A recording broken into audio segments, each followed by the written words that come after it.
up? I saw. Congrats. Albeit 17 minutes, but you still got it up. Oh man, hey, you know what? I had sex, so still Hey, if counts. you can get it up for 17 minutes, hats off.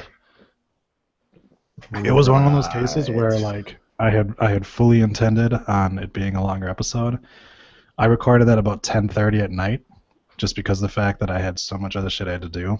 Yeah. And I was like, oh fuck, that's right. I said I was gonna do it Monday, and I've already put it off. I was like, I need to get this fucking done. So soon I will actually start putting a little more time into it. My problem is I've got like 3 weeks left of school, and then once I'm done with that, then I'll really be able to do a lot more. There you go. Plus, I got to finish this fucking office. I'm painting it for like 3 weeks. No, I'm just kidding. I painted it for a week. It's getting there. There you go. We're getting there. And Adam is visible. Yay. Yay. Now you got to paint the rundown logo on the wall behind you. That's a window. Oh, maybe over here. Oh, so this is a wall. Maybe I can get like a custom fat. Maybe we can get like a custom fathead thing, and I'll put it over here. That's a window. Maybe I'll put the rundown logo over here, and maybe we can finagle something, and I'll put the Quest End Network logo over here, and we'll figure something out. One of these days, I'm just going on the TV behind me. I'm going to sneak on porn and see how long it takes somebody to I have a feeling one of the people in this room may end up noticing quickly, but not mentioning it just because they don't want to. What are you showing us? You're not on the main screen. Say something. Did we lose his mic? You're still not saying anything. Are you talking? Because you're not talking. Nope. I got nothing. I got nothing, Troy. It was working until you did whatever you just did. What have you done? What happened to your audio? Troy, come back. We need you.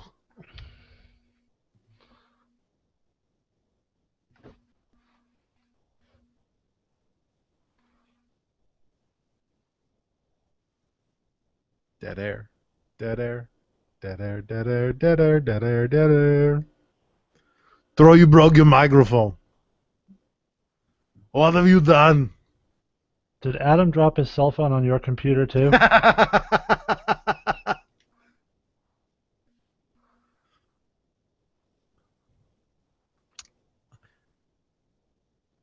For those of you listening, for those of you watching on Google Plus and YouTube, even Troy's microphone has decided that it hates his voice. For those of you watching, I now see a little mute symbol in the bottom corner. So I don't know if you did that or what, but for those of you watching on Google, we're sorry. he did flip me off. So there's that. You're still muted down here, buddy. There's a little mute symbol there. Okay, now mute. Nope. Nope.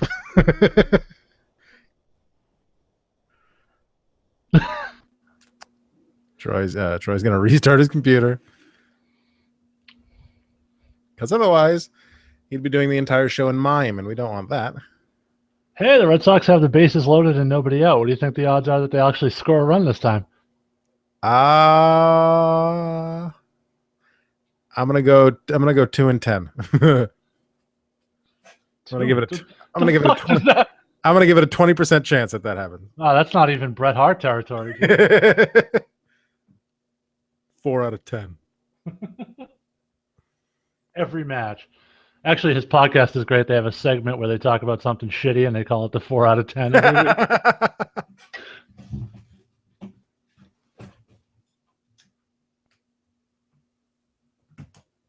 Who's fucking hitting Xander? Oh, this fucker better get somebody on. Boom. That's happening. That's at least 2. Of course, Sean is at that game. Yeah, that's 2. Tied it up. Yeah, I went Sunday. Saturday. You're a bastard too. Yeah, it was good. We're in the State Street Pavilion. Can you hear me now? No. Ah, Are you saying something, Troy? Fuck off. stop it.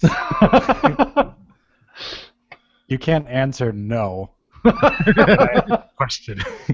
I wondered if you were going to catch on to that. I don't know. My computer apparently decided to go fuck itself. So, anyways, what I was trying to say is I have some beautiful pictures that I'm going to be putting up on my walls behind me. Porn? No, I got Green Lantern. There you go. Cloud from Final Fantasy VII. And Hey, House the Stark. ball game's time. House Stark. Okay.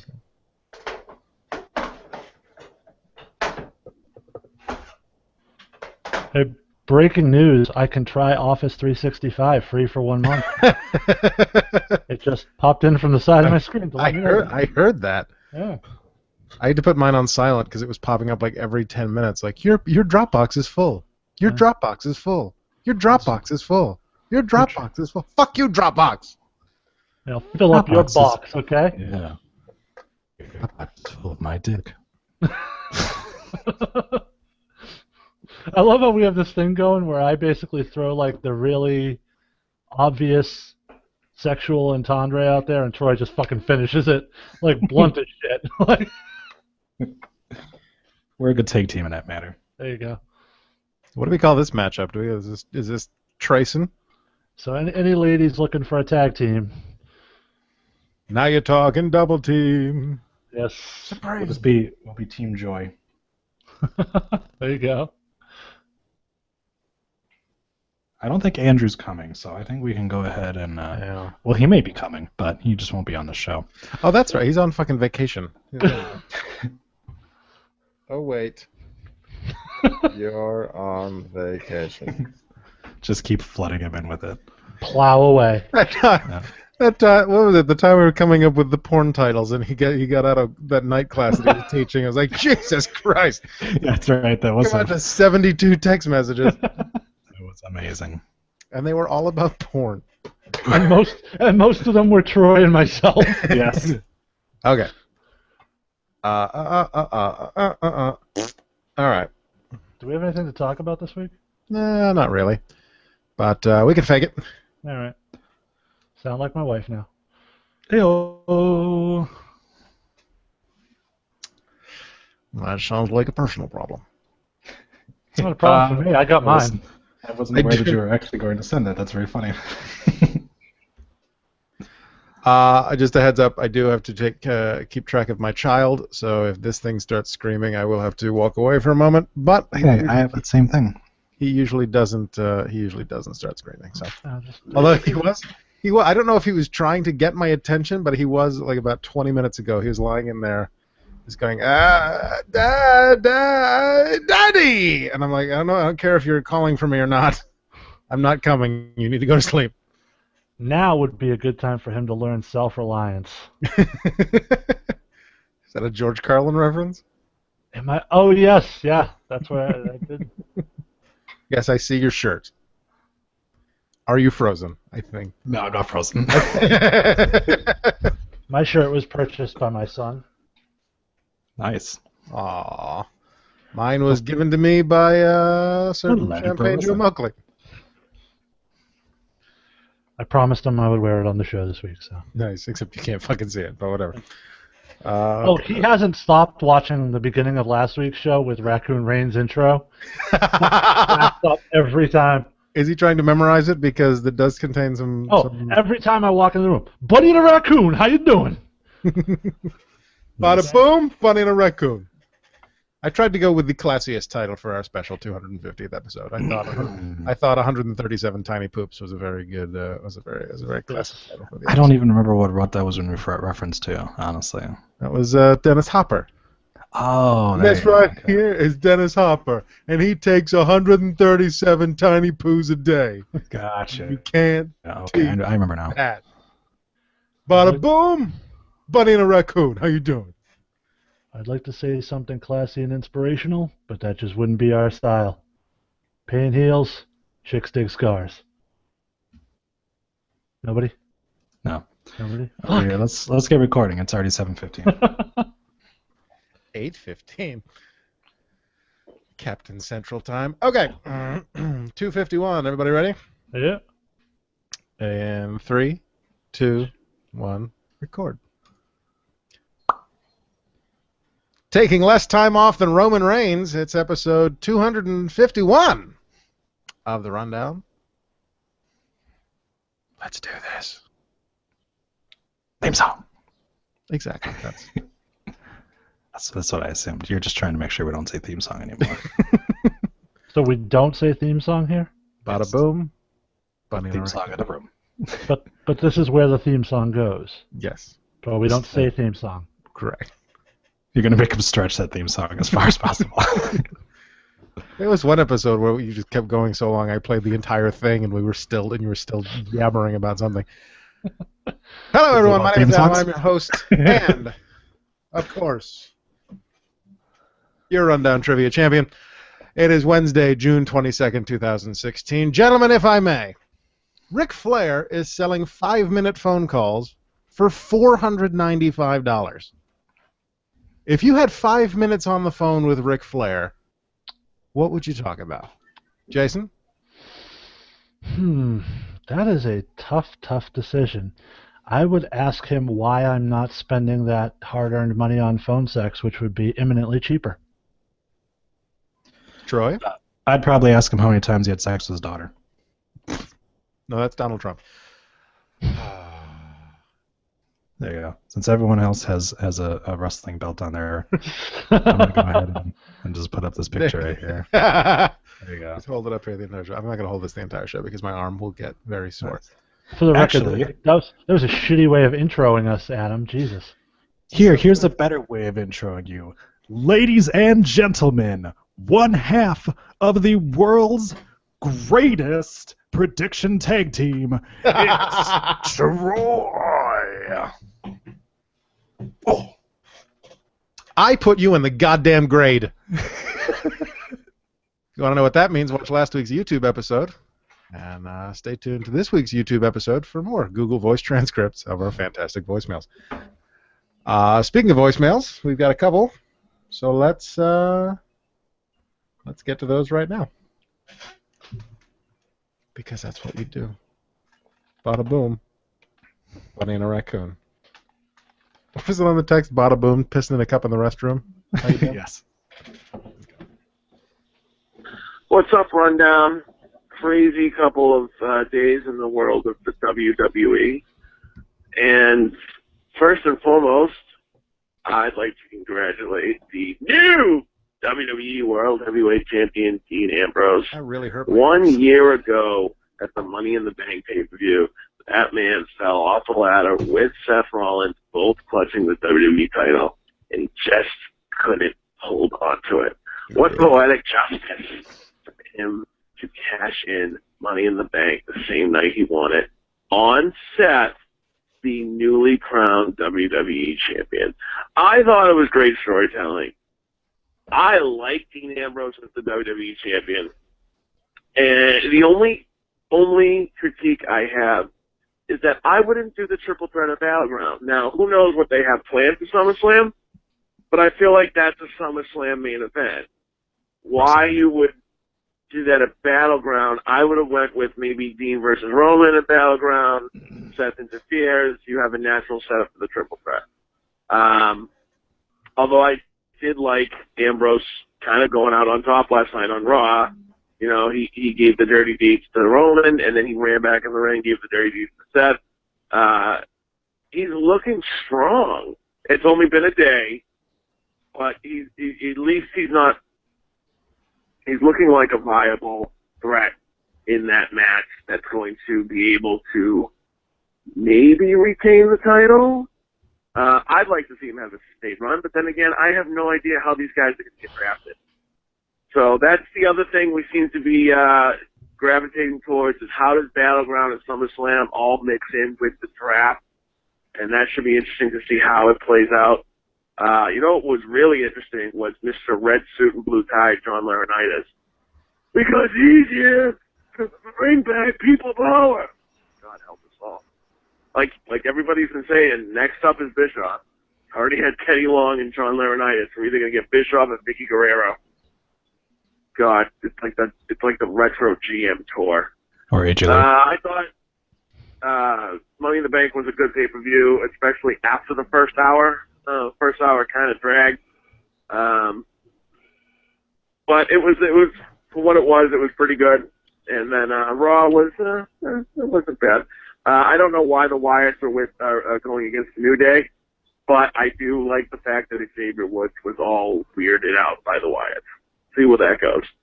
I'm at least interested in that. Other than that, I'll talk to you guys next week. Let's talk about Money in the Bank. Jason, I want to go to you first here because I know your opinion of Dean Ambrose. What is your opinion of Dean Ambrose as WWE Champion? Well, in terms of the way they chose to do it, I'm always the one that talks about them not being creative and not being bold and doing the obvious, and they didn't do that. So I got to give them credit for that. That said, in terms of Ambrose as the champion, I wasn't crazy about it. I don't like ever seeing the title hot-shotted like that, switched back and forth that quickly. I think it kind of devalues the title, but I don't think it would have bothered me so much if Ambrose had done something to define himself. I watched him come out on Raw, and usually if a guy gets his first title win or a big career-altering moment, he'll come out on Raw and cut this epic promo that you remember. Christian in tears talking about growing up as a kid and wanting to hold that title, and now he finally does. Or Guerrero coming out with the Fiesta and I think Ambrose just came out and pretty much did the same thing. He felt as unspecial as champion as he did as a regular guy facing Chris Jericho. And that was a little disappointing, I guess. Troy, your thoughts on Ambrose as champion? Well, I think they definitely could have had him win the title last year and it'd be a bigger pop. I actually liked it. I didn't have that big of a problem with the way they did it because it sets up further storylines. I also don't have a problem with them hot-shotting the triple threat because of the fact that it seems like we're going to be splitting these guys up with the brand split, so this is kind of your last chance to do it. Mm-hmm. I actually liked Ambrose's promo when he came out. I thought he sounded like a champion. We have a champion now that the crowd is cheering for one thing. And one that they didn't have to do much in order to get a reaction to. I mean, I don't know at this point what the future for Ambrose holds. Obviously there's a lot of talk of potentially a very short title run, especially if he loses at Battleground. But I would actually like to see him, have it until Survivor Series at the very least, just to give him a sustained run with the title and see what he can do with it. Yeah, I was very excited that Dean Ambrose became champion. I was very excited when he cashed in. I know he said he was going to cash in, and then I think I commented on that on our host group text, and I think it was you, Troy. I was like, no, he's on the poster for Battleground with the briefcase, so they wouldn't do that. So I'm excited. I think it was you, but anyway. Who picked Dean Ambrose to win the Money in the Bank? I don't think it was you. Not my point. Yeah, I'm also concerned about the length of this title reign. I don't want him to just be a placeholder champ until SummerSlam. I would like to see them have some kind of faith in him as the champion and let him have a run with the belt. Doesn't have to be, it doesn't have to be 8, 10, 12 months as champion, but give him maybe 4 or 5 months and we'll see what happens. But I fear that in 2 months at SummerSlam we're going to have a new champion, and I don't know how I'd feel about that. Here's the problem, and I know, Adam, I don't know how much you hate Rey Mysterio as champion when he had that belt, but even when he had that belt, he went into that angle and came out of that angle. I'm doing this for Eddie. He had the David and Goliath thing going. There was a story behind that title reign. I watched Ambrose come out on Monday. First off, devalue the title by forgetting it in the cab like it's some unimportant piece of shit, which I never want to see a champion do. I hate that people come out with the belts on their shoulders unless they're too fat to wear them. Those belts should be treated special. They should mean something, and I think over the last few years that's kind of gone out the window. But that whole bit with him leaving it in the cab I thought was bad. And then he came out and, I got bit by a dog, and it was just the same Dean Ambrose. I personally am not a fan. Obviously, it's not a secret. I don't hate the guy. He's a decent talent. I don't think he's main event caliber personally in terms of his work in the ring. I think this was a means to an end, and probably had something to do with another story, which we're going to get to later. But I I don't know just, what you're talking about. I mean, I don't see it, and maybe I'll be proven wrong. I don't know. I just have a feeling this might go down as one of those very forgettable, very quick championship reigns, and a guy that doesn't get back to the top after that. We'll see. Like a Dolph Ziggler. At least his first title reign is longer than Dolph Ziggler's first title reign. And you Well, know, no, Ziggler held it again for 2 with months. Ambrose, Not the first time. not the first time. Yeah, I know. when he was awarded the title by Vicky Guerrero and then Edge won it back at the end yeah. of SmackDown. Let's not forget that he still has the potential to hold that championship longer than Daniel Bryan held his 3 different title reigns. So, you know, another thing with Dino, I mean, in terms of in-ring work, I mean, he's on par with your Stone Cold Steve Austins, your Bret Harts. He's one of those guys where he's not going to impress you in the ring all that much, but he's a fine worker. But his whole big thing is his character and his ability to talk. So, I mean, you know, I'd rather watch a Dean Ambrose match than a Brock Lesnar match at this point, because all Brock Lesnar is just suplex, repeat, suplex. But, you know, in terms of character, I think that him forgetting the... I mean, I laughed a little bit when he forgot the belt. You know, if you don't take it too seriously, I think that he's just an entertainer. His promos have always kind of meandered like that, but he still has a more connection with the fans than I think a Roman Reigns does, or at this point a Cesaro or Dolph Ziggler does. Yeah, no, I wouldn't argue with that at all, and I think absolutely what you said, his connection with the fans and his personality and his ability to entertain is probably why he has that title. In terms of his in-ring work, I'm not even sure I'd put him on par with Roman Reigns, much less the guys you said. I think he's a bit sloppy in there, and he's fortunate enough that he works with guys who can cover up for some of that sloppiness. But I think a lot of that was on display with Jericho, because Jericho can't carry guys like he used to anymore. That series of matches was a definite letdown, and I think Ambrose is going to get somebody hurt some days if he doesn't clean things up. Hopefully he does. I don't know. But at this stage in their careers, he is, of the 3 members of the Shield, the least skilled in the ring.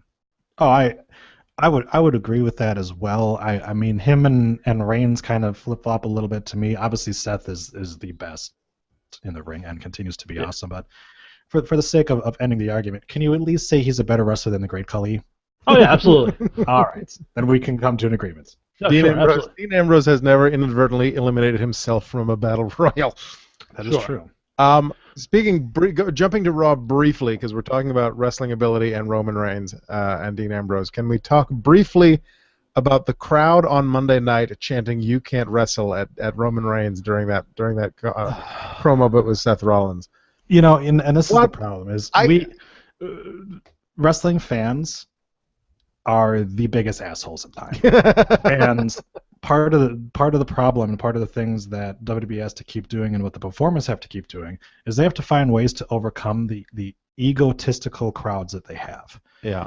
Chanting "You can't wrestle" at Roman Reigns, that's not who you should be chanting that at. Chant that at Eva Marie or Dana Brooke. Correct. Chant it at those people. Roman Reigns can wrestle. Absolutely.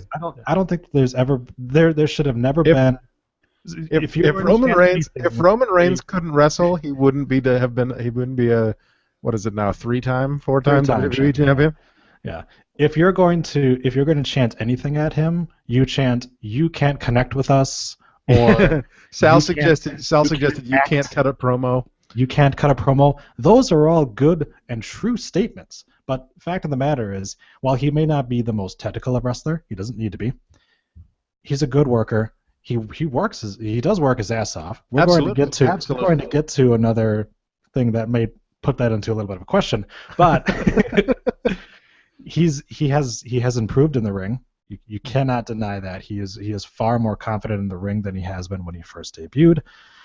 His moveset is what it is. He actually, I thought that the past 2 matches we've seen him in have been 2 of his best matches, because he was finally having a little more aggression to him, a little more edge. He was throwing a lot more into these matches that we haven't seen before. So the crowd chanting that kind of garbage really just shows poorly on themselves, where they don't really know what a true wrestler is and what what is not.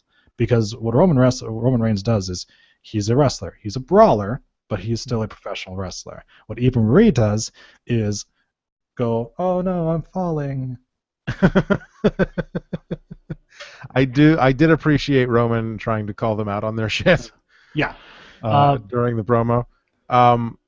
Yeah, that's just more WWE crowd bullshit. Hey, look at us, we're part of the show too. No, you're not. No, you're not. Yeah, if you remember a couple of weeks back, I called out some fans for the whole Roman hasn't paid his dues shit. And this kind of goes along the same way. I mean, like, for example, if my wife is getting her hair styled, I don't walk into the hairstylist studio and go, you don't know what you're fucking doing, because I don't fucking know. I don't have a clue about it. Yeah. Unless you've taken a bump, you don't get to comment on if anyone else can wrestle. That's the thing. I went down the rabbit hole this week. I got into a discussion with somebody on a Facebook thread on some group or something. Always a mistake. Yeah, it was. And I absolutely got sucked on it. But it was, oh, well, he can't wrestle. Well, why can't he wrestle? What is it technically that he doesn't do well? Well, he doesn't do well in the ring. Well, other guys carry him through matches. Like, have you ever been in the ring? Because that's a crock of shit. So nobody carries you to a match like him and AJ Styles had. Nobody carries you to a match like him and Daniel Bryan had. It doesn't happen at that level. I think he's been hurt in part by, and I've said this since the day they did it, that Big Show feud, I think, derailed a lot of his momentum when they did that. He got injured. I think that's when he had the appendectomy. Was during the middle of that feud, and he was off TV for a few months. I think that hurt him. Was that then, or was that when he was supposed to face Seth at was that Extreme Rules? What Night of Champions? I think it was during the Big Show feud. I could be wrong, but yeah. I remember him coming back, surprising Big Show and jumping him. So I think it was during that feud. But I think the bigger problem is that we're in an era of professional wrestling now where your smart crowd, your internet crowd wants the Ricochet Will Ospreay match. They want the flips. They want the fast pace. They want all that. There's in terms of the view of the IWC, there's not a place for big power wrestlers anymore. They don't like them. They don't get over. I mean, who's a big power wrestler that gets over in this day and age? Truthfully, I mean, Apollo Crews is a big, powerful guy, but he has to do moonsaults to get pops. And nobody gives a shit about Apollo Crews. Right. You know, the big thing with Roman Reigns, and you hit the nail on the head there, nobody seems to understand what they don't like about him. Yeah. I'll tell you what I like about him and what I don't like about him. What I don't like about him is the fact that I feel like he's not great on the mic. But he also has a little bit of excuse for that, because a lot of the promos that have been written for him were garbage. Mm-hmm. He had terrible stuff to work with. The other big thing, and I think the problem that a lot of the audience has, is they don't have a stake in his success. When Daniel Bryan is the perfect example of people got behind him, and then his success, people had a stake in it. They're like, we did that. We cheered the guy so much. We booed every time he got screwed over. We forced them into it. They felt that they had a little bit more stake in it. And with Roman Reigns, it was, this is the anointed guy. He's a chosen one. And what's the dude supposed to do? Say no? No, I don't want you to push me to the moon. This is what he wanted to do. You know, he wanted to be a wrestler. He got the opportunity. You can't blame the guy if Vince McMahon loves him. He didn't do anything other than be born gigantic and Samoan. But I think that might be part of the problem is that the fans sit there and they start booing him and they think, oh, well, you know, our voices aren't being heard because they're still pushing the guy, so then they get more and more butthurt over the fact that, oh, I don't like the guy, and it's just because he's the popular choice. Well, and plus he didn't come through, you know, he's not the indie darling that Daniel Bryan was, and those are the guys that are all the rage right now, the Sami Zayns, the Kevin Owens, the guys who they can show footage of them from, you know, indies throughout the years working, and that's not Roman Reigns. He came in, he was supposed to be playing in the NFL right now. This was not his plan. He kind of fell into it, and he's done a good job. I mean, people forget this guy hasn't been wrestling nearly as long as those other guys. No. So for him to be at the level he's at, given the amount of time he's had, is fairly impressive. But in terms of the push and everything, I found it interesting, and I don't know if anybody else listens, but there's the Sam Roberts Wrestling Podcast, which is where I pump other podcasts that I know Adam loves. But a couple weeks back, they had Freddie Prinze Jr., who most of you know is an actor. Some of you might not know was an acting coach and a writer for WWE for a while. Yep. And one of the things he talked about that I found really interesting, and I haven't heard a whole lot of people touch upon it, is why Vince McMahon prefers that heavyweight championship on big guys. And it's not because he doesn't think little guys can wrestle. It's because he knows the stress, the travel, the press, the availabilities, the autograph signings, everything that the wear and tear that goes on the body of whoever has that belt because of everything that goes along with it. He feels like the bigger, stronger guys hold up better to all that stress. And that's why he keeps the belt on those kind of guys. That he was opposed to giving it to Daniel Bryan for that reason. He was proven right. He was opposed to giving it to Rey Mysterio for that reason. He was proven right. Throughout the history, when they've put that title and that responsibility on little guys, especially when there wasn't a brand split where there was, they could split those duties, the little guys have broken down. And he's chosen to focus on what is the most sustainable for that championship, and that's been bigger guys through the years, and that's why Reigns, I think, was a big factor. So do we want to just talk about it now, since we keep talking about Roman Reigns? We I do thought we were have talking about Money in the Bank. Yeah, we'll get to that because we have a couple of suspensions to talk about, but we'll get to that. Going back to Money in the Bank, just gave it away. And we do have Wait, he's suspended? Wait, what? Spoiler alert. Just edit that out. Just edit it out. Yeah, I'll just silence that part and record a little clip of me going whoopsies, and then we'll just play that over. Theme song. Can we? Money in the Bank as a pay-per-view it started off strong with the four-way tag match. I'm gonna have to have you pump the brakes on that. Until the end of that match, and then we got. Wait, you mean the one where the club got the victory? They got the 3 count? Yeah, that too. And then we had nothing match. Money in the Bank. Nothing match. Main event. AJ Styles versus John Cena WWE title match. The match order of Money in the Bank confused the shit out of me. Yeah, me too. Why would you have those 3?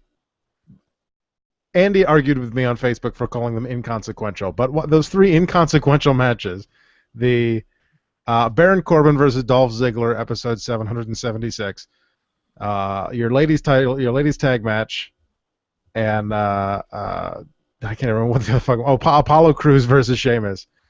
Why would you put them one after the other, like all together like that?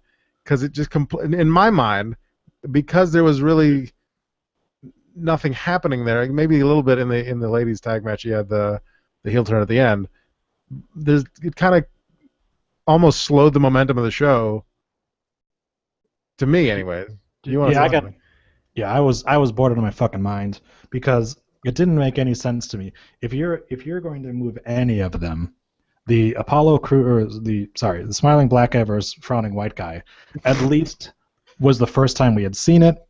And I would have at least moved that between the Money in the Bank and John Cena versus AJ Styles match, because having those 3 matches just one after another like that, and then just throwing in the U.S. title match as kind of the death spot, you had to put a little bit of space in between, Styles and the fuck finish on that and the Money in the Bank match.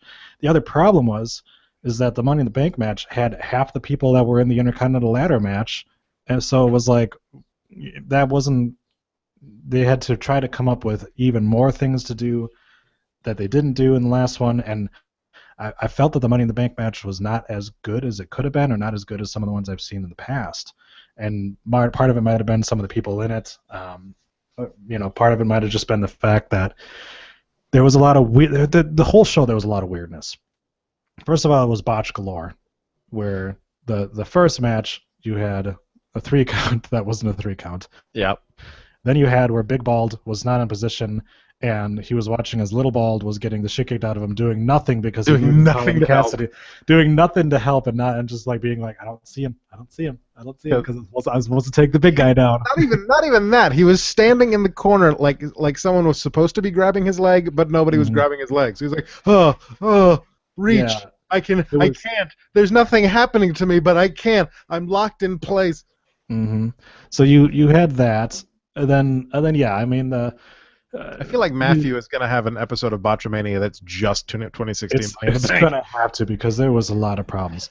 We had a weird spot in the ladder match where they had, first of all, Del Rio couldn't figure out how to put the ladder in properly. And Sami Zayn had to actually help him put it in. So then we have this setup where we've got the two ladders on that, and then we did dick all with it. I like that spot. I like that spot because it looked good. Because you had you had two of them standing on one horizontal ladder, two of them standing on another horizontal ladder, two of them at the top of the ladder brawling with each other. That looked cool. I'll give them that. But you did all that for a cool visual, and it didn't make any sense why Del Rio was doing that. Because he didn't even try to do anything with that afterwards. You're just like, why did he do that? And then all of a sudden Cesaro comes in and puts the other side. You're like, oh, okay, we're gonna do something here. And then it was like, okay, yeah, they're all fighting. That's cool looking, but what's gonna happen to those two things? It took another 5 minutes before somebody even got put into it, and the other side didn't even get touched. I mean, some of there was some really good spots. Cesaro had a great moment where the camera just zoomed in on him and he just made a facial and did that. That was good. That fucking Michinoku driver on the ladder standing on its side. Good God. So this is probably like the third time that Kevin Owens has done that. This is the first time in WWE that he's done it. Kevin Owens' chiropractor was watching Money in the Bank with just dollar signs in his eyes. Yeah, that was intense, and that was one of the moments you're just like, oh. And then of course we had Alberto Del Rio hurt himself during the middle of the match. Yep. I noticed it as soon as it happened. It was either that he was trying to crotch himself on the ropes, or he was trying to miss the ropes altogether, but he stepped on the ropes, and that just fucked him over. Went over backwards, yeah. But, I think we kind of knew that Styles' match was going to end in the fuck finish. But it did lead to possibly one of my favorite moments on Raw, where you had Big Bald and Little Bald in the most sincere way possible, saying, "I'm sorry, AJ." Yeah. I was not the biggest fan of the finish to Styles versus Cena at the pay-per-view, just if anything because of how on the Raw before the pay-per-view Cena had intimated that if the club interferes, it makes AJ Styles into a giant pussy. But I think they totally redeemed it with that segment on Raw. I enjoyed that greatly. Jason has something to say. At the end of the day, AJ Styles doesn't give a fuck if John Cena thinks he's a pussy if he's getting the pay window. That's why that worked. That was supposed to be. The biggest problem I had with that finish was JBL, the heel commentator, saying he was disappointed in AJ Styles. Yeah. My wife even commented on that. She's like, "Isn't he supposed to be the heel?" And I just had to look at her and go, "It's JBL." He forgets quite a bit, actually. He's done that in the past, and he's going to continue to do it. Where every once in a while he forgets who is heel and face, but I don't really blame him all that much because we forget who's heel and face half the time. So, yeah, that was horrible. In terms of asking your question of why they group those things together, I can give you a very clear, concise answer. It's called Game 7 of the NBA Finals. Yeah. They were hoping to have all those big matches saved for when the game was over. The game ran a little longer than they expected, but I do think that was a big part of it because they knew. In terms of eyeballs on the product, they were going to probably lose some to that. So I think they backloaded that card. In terms of insignificant matches, I don't think the women's match was insignificant because I do think that Natty heel turn was pretty cool. Yeah, I didn't see that coming. Yeah, and I think that nicely sets us up to have two women's feuds at the same time, which I think is an improvement on what we've been talking about the last few months. So I like that. And in terms of the other matches, we talk all the time about why aren't we pushing new guys? And then we give a pay-per-view spot to Baron Corbin. We give a pay-per-view spot to Apollo Crews, his first pay-per-view spot, by the way. And then we say, well, why did they put that match on there? Well, you got to let them have that first match. You've got to let them build that. It's not always going to be great the first time out, but it will pay dividends down the road. So I didn't have a problem with any of it, truthfully. I didn't have a problem with a lot of the matches that were on there, other than Corbin and Ziggler, because thankfully on Raw, it appears, and the announcers even said it specifically. Yeah. That feud is over, so he's moving Yes. on to his second feud, which Tell is me, good. tell me if this is what you feel, because this is what I felt about this whole Corbin versus Ziggler thing, is that they don't have anything to do with Corbin, but they want to have something to do with Corbin, so they're using Ziggler as filler until they figure out what to do with Corbin. Yeah, So well, and then every month they haven't come up with something for Corbin to do. It's like Ziggler again. Well, Yeah. here's the trick, Adam. They're not sure about Corbin yet on the main roster. They're not sure how good he can be. So what they're doing is they're booking him in a program with one of the guys who is best at making other people look good. Oh, absolutely. That's what they're doing. That's what this is all about. They don't trust. They trust Ziggler to not make him look bad, so that they can develop the character. That's what this was all about. Yeah, and you know the thing with Corbin is, you know, we've got JBL saying he's a future world champion. I don't think so. I hope so, just because it'll cover up his belly button. Yeah, and Only if he wears the belt around his waist, though. If he comes out with it on his shoulder, not so much. yeah, I guess that's probably my biggest problem with Corbin is the fact that he can face swap with his own stomach. But, you know, he did a fine job in the match. The match probably went a lot longer than it.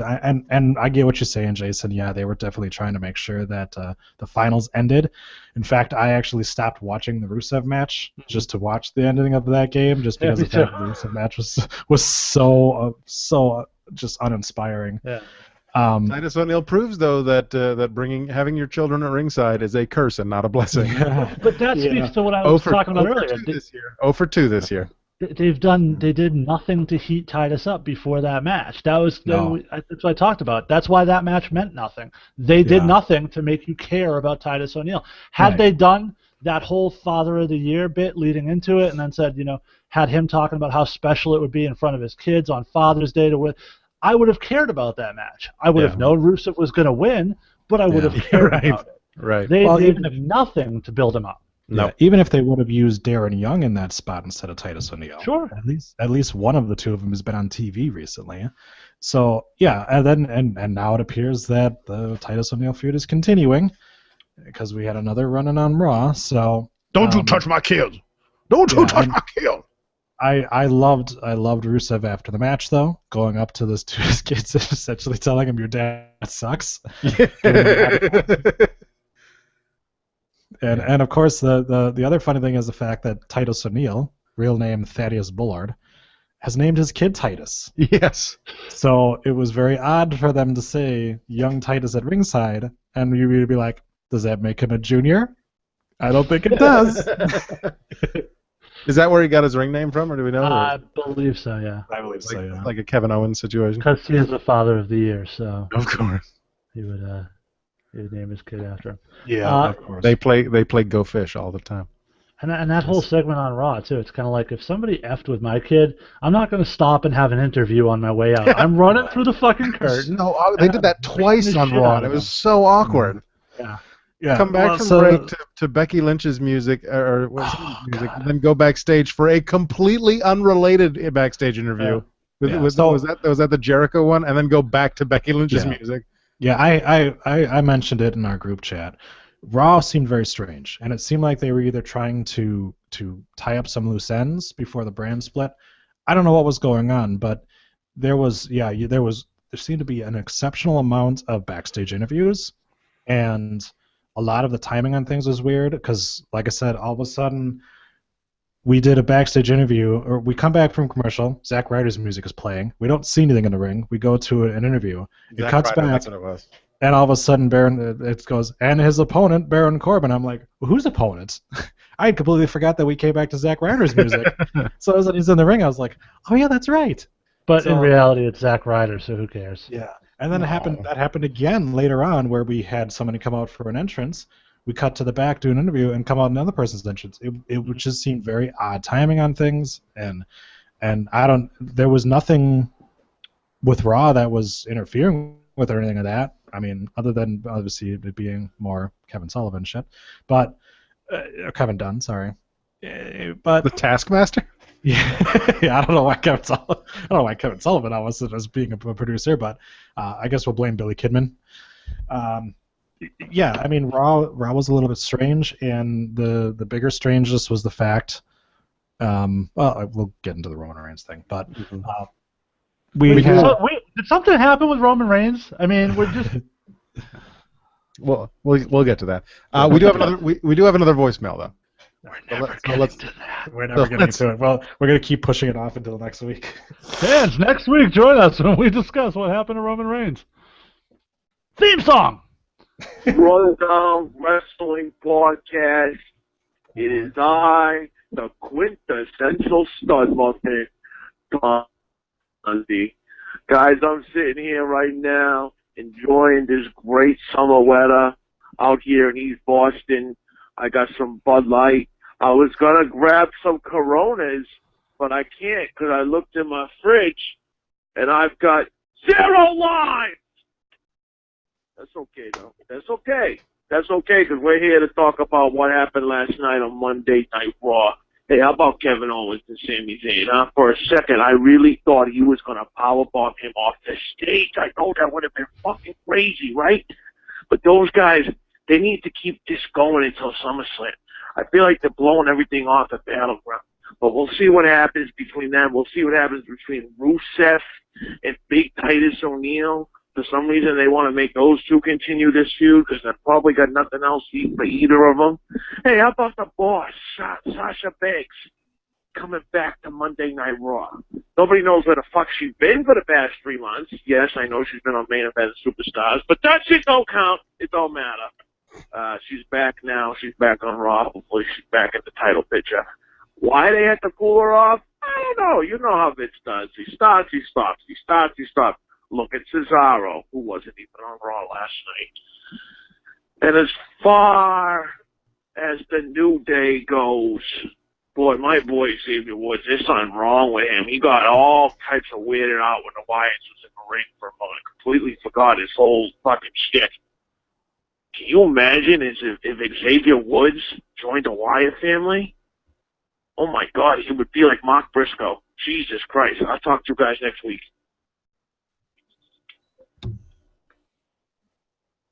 Wow. We don't talk about independent wrestling here, so I don't get that reference. Since my homegirl Sasha Banks returned on Monday, I guess we could hit on that. I am, of course, wearing a shirt. One interesting thing I noticed is the fact that apparently the bank statement's gone because now all of a sudden the backbreaker move she did was called the bank statement on Monday. And we haven't seen the submission move in a while. That's Michael Cole, though, so you can attribute that to any number of things. Yeah, Michael Cole also called the Dirty Deed pedigree. So he did call it the pedigree. Yeah, Rusty Easy Troy, she had last week on Superstar, she did the full bank statement, and it was called such, so you're good. All right. I just do not want to miss out on seeing that crotch up in the air again. So the other thing, so here's another problem I'm going to have and with the women. Now, I think it is tremendous that we are getting a second female storyline because it appears that Becky Lynch, who apparently must be a gigantic cunt because everyone likes to turn their back on her, so we'll probably have her against Natty at the pay-per-view. And then the other thing is that I feel like probably but that's fine. It'll still be somewhere on the card. The other problem I have is it looks like we're heading to another tag team match at the pay-per-view instead of defending the women's championship, and that annoys me. What also annoys me is the fact that Paige got screwed out of her title shot by the worst botch ever. When Dana Brooke literally took Charlotte's foot and pressed it against the ropes. And had the poor fucking referee sitting there going, "Come on, dude! Now what am I supposed to do with that? Now I have to kick you out 5 seconds before the match ends." Yeah, so that was weird. But then, so Paige gets screwed out of it. What? Dana Brooks the shits? I never say that ever. Paige apparently has no problem raising Sasha's hand while Sasha holds up the belt and just being like, "Oh yeah, you should get the title chat next." Like, I just got fucked out of my title shot. Give me a title shot. Where's my title shot? But instead, we're just going to take two. It devolved into British Bulldog. Anytime I was going to go Sean Connery, but okay. Yeah. Anytime someone asks for a title shot, it devolves into British Bulldog because there was literally a storyline back in the day where British Bulldog was chasing after Stephanie McMahon, going, "Where's my title shot?" and then threw a dumpster at her. Still Well, sounds like Sean Connery. I'm sorry. You do a British Bulldog impression then. I haven't seen a British Bulldog promo recently enough to remember what he sounds like. That's probably for the better. But it's more of the kind of oddball booking where we're just not quite there yet in terms. Just book the women like you book the men. It's simple as that. Please. Yeah. You don't have to have a Japanese guy cut up or do a circumcision on one of the women, but you can at least just book them normally. You don't have to book them like this where like they don't know what if they're good guys or bad guys. Like we literally have a storyline right now because Becky Lynch is the person that constantly gets annihilated during heel turns simply because of the fact she makes good cry face. All right. Well, see, here's the thing, and I Sal and Tommy both seem to be missing the memo, but we got a brand split coming up, which is why they're hot-shotting all this stuff, and none of this stuff is going to be at SummerSlam, and that's why they're doing it now, because these people are going to be on different shows. But I have to find the timing on this curious, and it wouldn't shock me if we end up with Natty holding the championship on one of the shows while Charlotte holds the women's championship on the other show, and that's why we're splitting this off now. So Natty and Becky becomes your main program for the women on one brand, Charlotte and Sasha on the other, and you go from there. I have a feeling that that's where we're going to end up based on what we're seeing right now, and given that they have people don't realize the draft is before the next pay-per-view, so we have a very limited amount of time to get this stuff in. Right. That's Tommy talking about how the things are seeming rushed on Raw, or things like they were trying to close up shop on Raw. That's why.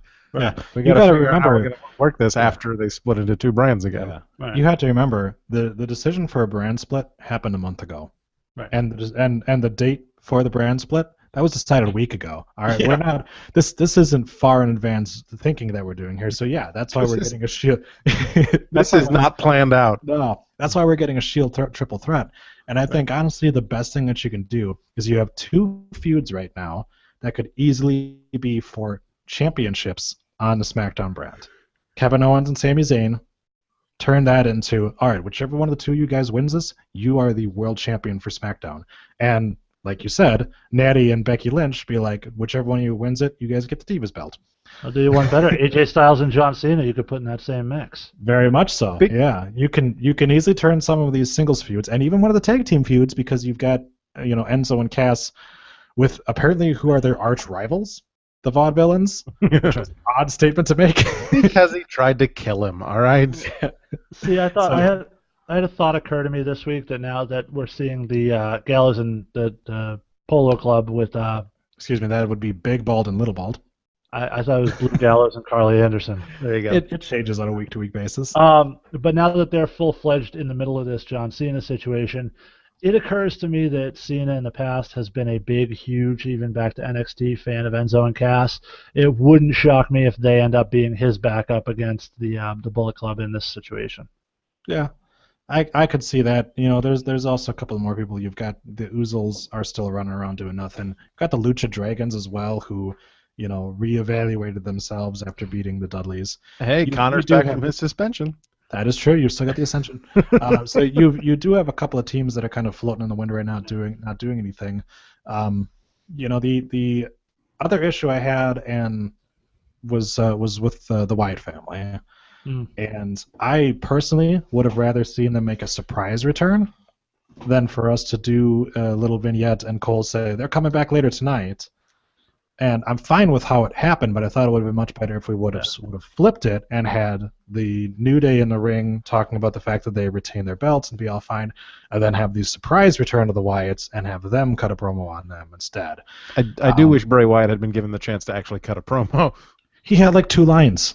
Yeah. And then so he gets 2 lines, and then I instantly saw how potentially awesome this feud could be when the New Day were insulting the Wyatt family and they were literally making no at all facial expressions. I mean, 2 of them have masks on, but they were just kind of standing there and just being like, okay, this is stupid. And, they played a very good foil for them where they just had no reaction, which the New Day get off on the reactions that they get, from the people that they're insulting.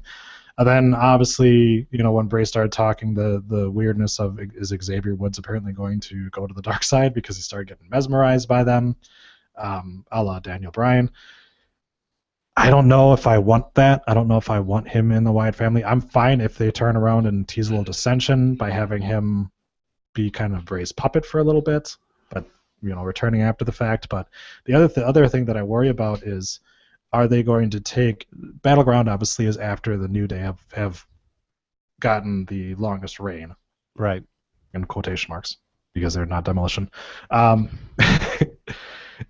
they going to take the belts off of them, then have the Wyatts lose them at SummerSlam so that they don't have Enzo and Cass take them off of a face versus face thing, or are we going to have the New Day just continue to steamroll through the Wyatts and have it be a wasted return? I would personally like to see the Wyatts have a title run, tag team titles at least. Absolutely. I've been wanting them to have a title run since the NXT. Way the fuck back when. When they feuded with whoever that was, when they were feuding with the Usos. Yeah. I thought they should have taken the titles off the Usos every time they faced the Usos. Jason, your thoughts? I don't disagree with you on that, Adam. The problem we have, and I think this is important because I think this is getting overlooked. I think this feud is a horrible idea for a couple of reasons. First and foremost, we don't have Luke Harper right now, so I don't want Bray Wyatt involved in a tag team situation. That guy's a singles star. He should be pushed as a top singles guy. So if you're talking about sitting there, the promo battles will be good for sure. However, eventually they're going to have to wrestle, and you're talking about essentially the New Day versus the Brown Snowman and Eric Rowan. And if that does it for you, fine. It doesn't do it for me. I don't want Bray Wyatt in a tag team. I don't want Bray Wyatt as a tag team champion. I want Bray Wyatt as a single star. And the other two are not tag team competition for the New Day in any way, shape, or form. The Xavier Woods thing I found hokey. I kind of expected him to go all Papa Shango and start spewing up green shit.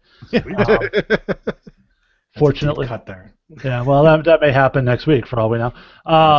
But yeah, Bray Wyatt's never exuded a supernatural trance power. I mean, Daniel Bryan went with him because Daniel Bryan was frustrated at his lack of success, and he joined Bray Wyatt because Bray Wyatt promised him he could make him a star again. If they do it, don't be idiots and try to get us to call him Xavier Wyatt, because that's not how it fucking works. And he better start looking like Kimbo Slice if he's. He was not dead. He was not. He was not Daniel Wyatt. All right. No, he wasn't Daniel Wyatt, and none of the Wyatt family members have the last name Wyatt other than fucking Bray. Yes. The other thing too is, we've got a new little derp screen now where we've got the pregnant belly, because that's what he would do. They would do the different things. You go derp. Oh. Before they got So we got a new little kind of multiple flashes of different things. One with the pregnant belly, and we have had word that possibly Sister Abigail becomes a actual person on screen. Do you think we see Sister Abigail come about in this feud? Only if she gets beaten up by Mojo Rawley. Hello. I don't know about this feud. I mean, it's possible. I thought if they were going to do that, they should have done it a while ago, back when they had AJ, because you could have made to say that the A in AJ stood for Abigail. That was what I thought would have been a cool twist back in the day when he was feuding with Daniel Bryan. AJ Styles? No, AJ Lee. Oh no, we could still have it AJ Styles. Sex change. He's got the hair for it. There you go. We used to have this chick in NXT. She had all these tats all down her, like real nice black hair, but. Oh, that's right. She's a racist. Never mind. Specific, she's a Nazi. Sorry. And that's not even because I disagree with her in a chat room message board argument. But no, and that's the thing. Like, whoever you can't just take somebody on the main roster and go, oh no, this person's been Sister. This needs to be a defined. It was me, Austin. It was me all along, Austin. Maybe you can grab and repackage someone like Santana Garrett, who's made a couple of random appearances on NXT, but has never been a character, who can work her ass off and package her up to be Sister Abigail. That's just one random thought off the top of my head. But I don't know who, maybe a Rachel Ellering. I mean, it's going to be somebody who kind of could fit in with that group. For some reason, I see somebody who needs to have Bray-like features, long, dark hair. Yeah. I mean, you've got that to an extent, but I think there's also a couple of indie people that you could definitely sign that kind of fit that. You've got Christina Von Erie. Yep. Just please make sure it's not Shelly Martinez. Don't get that fucking crazy botch bitch anywhere near. Mistress Belmont. Yeah, there you go. Exactly. There's a ton of women on the indies who would fit that, tatted up, kind of goth chick kind of looking thing. Mm-hmm.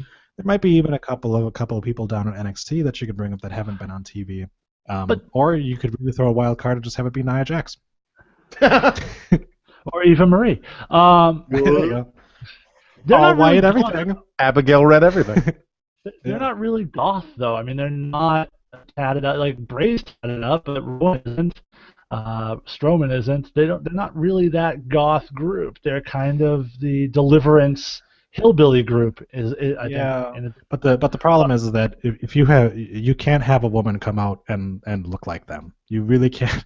You really can't have, because it's the WWE. We still want to make sure that our women are sexy. So you're not going to have a woman come out there in a flannel shirt and dirty pants. Okay, that's not going to happen. I don't know. I mean, I think if they have, look, they have a few people that keep an eye on TNA just because there are people there that they might be interested in signing eventually.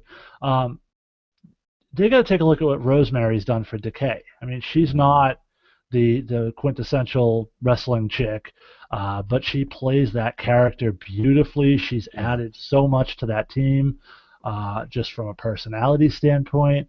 Someone like that would be very good.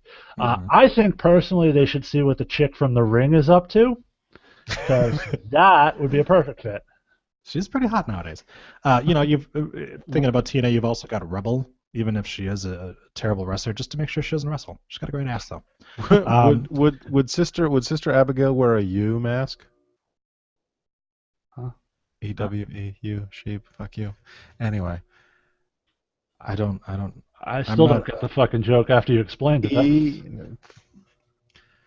Give me a clean edit point. Okay. Nope. Keep talking. Okay, cut it.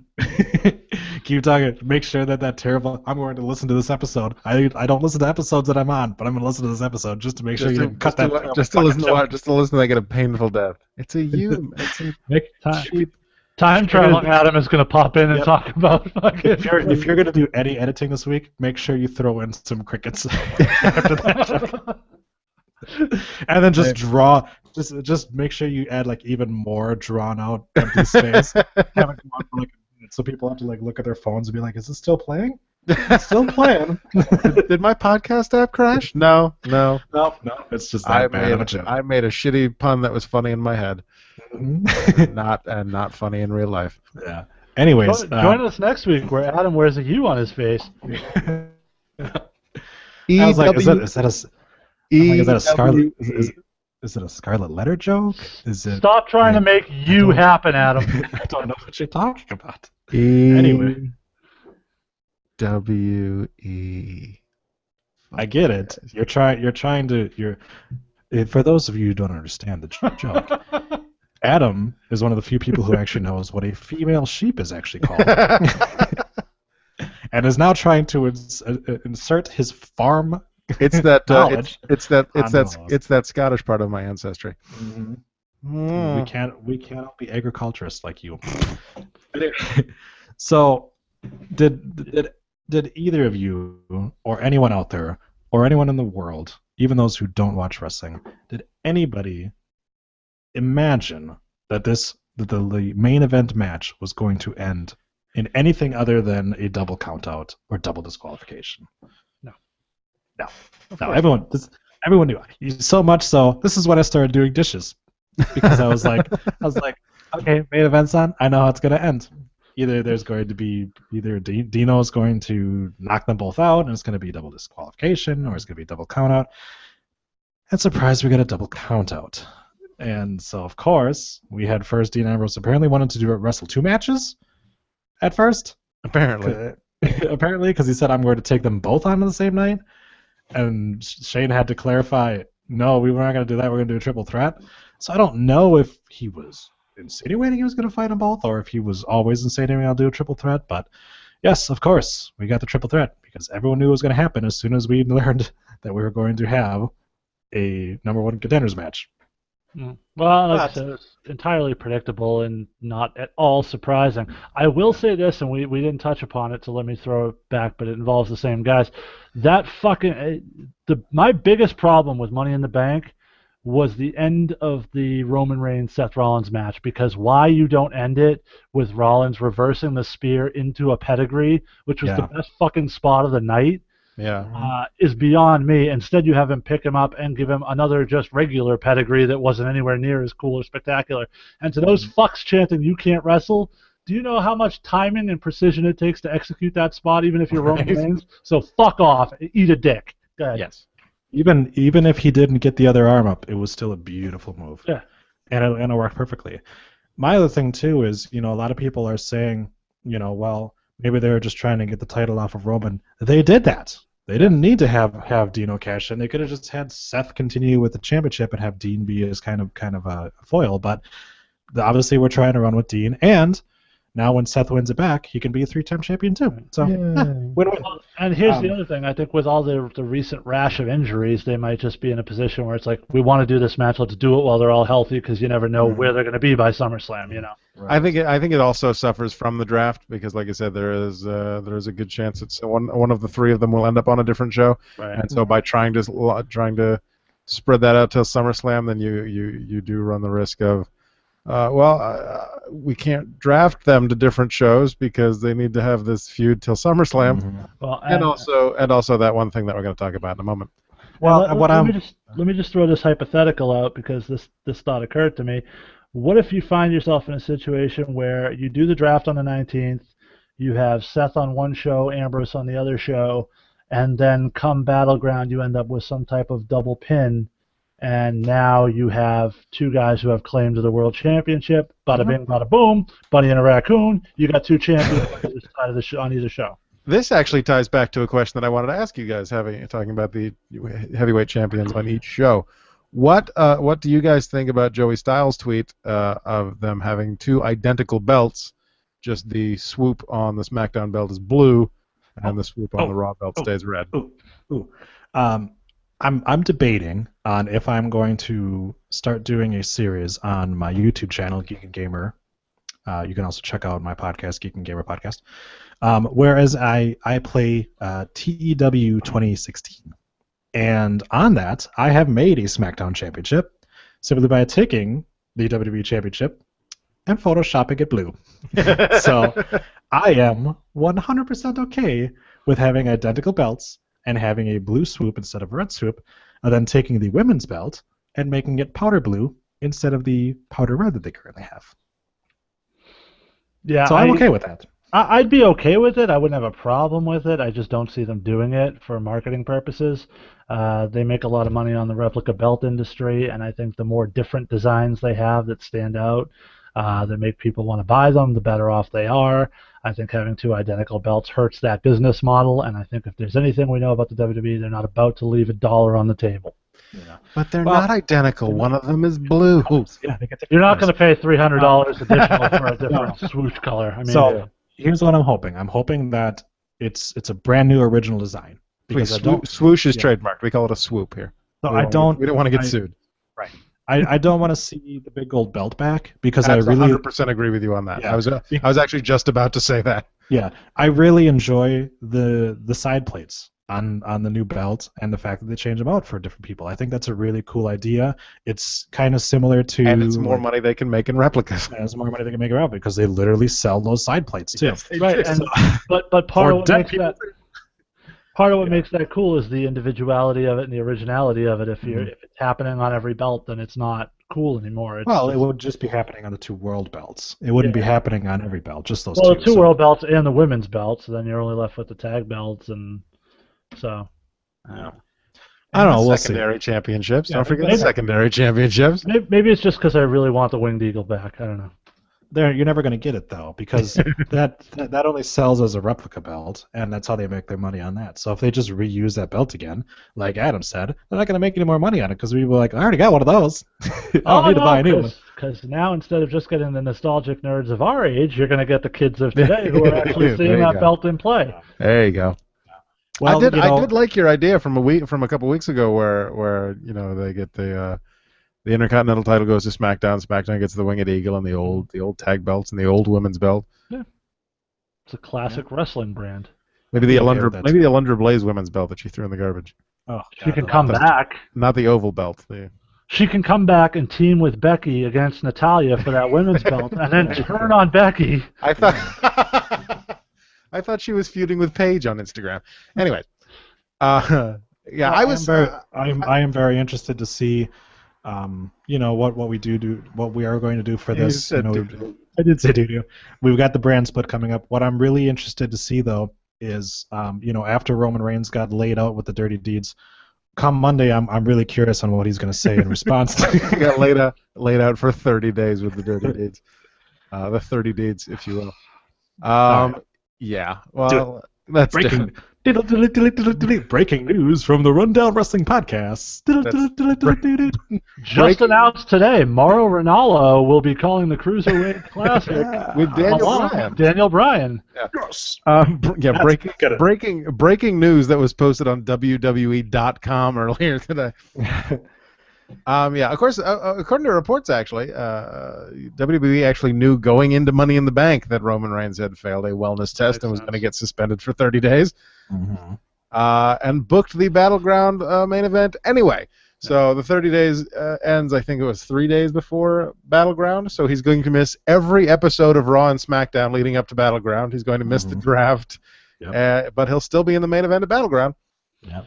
Yeah, and I don't think they can kayfabe it. Honestly, I think they have to. They put it on their website. They have no choice now but they have to put it on the website. Well, and I think and there's a benefit to them to publicizing it in a little ways, because you can sit there and say, see, we're not just hitting the Adam Roses of the world, we're hitting our top guys too. Yeah.